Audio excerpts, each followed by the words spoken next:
पुढच्या बातमीकडे वळतोय। आवक वाढल्याने अमरावतीच्या बाजार समितीमध्ये भाजीपाल्याचे दर कोसळले। फुलगोबी 8 रुपये किलो, वांगे 10 रुपयांनी, टोमॅटो 20 रुपये किलोवर आहे। भाजीपाल्याचे दर 50% घसरल्याने शेतकऱ्यांचा उत्पादन खर्च देखील निघत नाहीये। मागणी घटल्याने भाजीपाल्याच्या दरामध्ये मोठी घट झालेली आहे।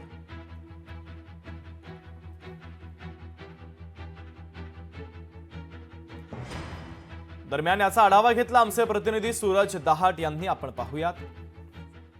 सध्या अमरावती जिल्ह्यामध्ये जर बघितलं तर हिरव्या भाजीपालांचे आवक वाढल्यामुळे जे हिरव्या भाजीपालाचे दर पूर्णपणे घसरलेले आहे। मी सध्या अमरावती शहरातील कृषी उत्पन्न बाजार समिती आहे, विदर्भातील सर्वात मोठी कृषी उत्पन्न बाजार समिती आहे। मात्र या बाजार समितीमध्ये जर बघितलं तर हिरव्या भाजीपाल्याचे दर अत्यंत कमी झालेले आहे।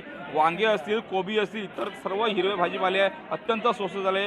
वांग्याचे रेट जर आज जर बघितलं तर प्रति किलो 10 रुपये, सोबतच कोबीसुद्धा 10 रुपये किलो आहे। पालकसुद्धा या ठिकाणी अत्यंत कमी दरामध्ये या ठिकाणी विकला जातो, त्यामुळे शेतकऱ्यांना मात्र मोठा फटका बसलेला आहे। तर रब्बी हंगामामध्ये शेतकरी मोठ्या प्रमाणात विदर्भातील शेतकरी भाजीपाल्याची लागवड करते, मात्र या ठिकाणी तो भाजीपाला आहे अत्यंत कवडीमोल दरात या ठिकाणी विकला जात आहे, त्यामुळे शेतकऱ्यांना मात्र मोठा फटका या ठिकाणी बसू शकतो। आपण काही शेतकऱ्यांची विचारणार तर काय सांगा, इतके रेट का घसरले? रेट घसरलेच राहते, कारण थंडीला जेवढी वाढत गेली तेवढे रेट पडत राहील आणखी। आणि जसं गोबी 10 रुपये किलो, पत्तागोबी 10 रुपये किलो, वांगे 10 रुपये किलो, टमाटे 10 ते 15 रुपये किलो आणि इतर सर्व भाजीपाला याच दरात अवेलेबल आहे। सगळं रेट पडलेले आहे आणि इथून 1-1.5 महिना हेच रेट राहणार।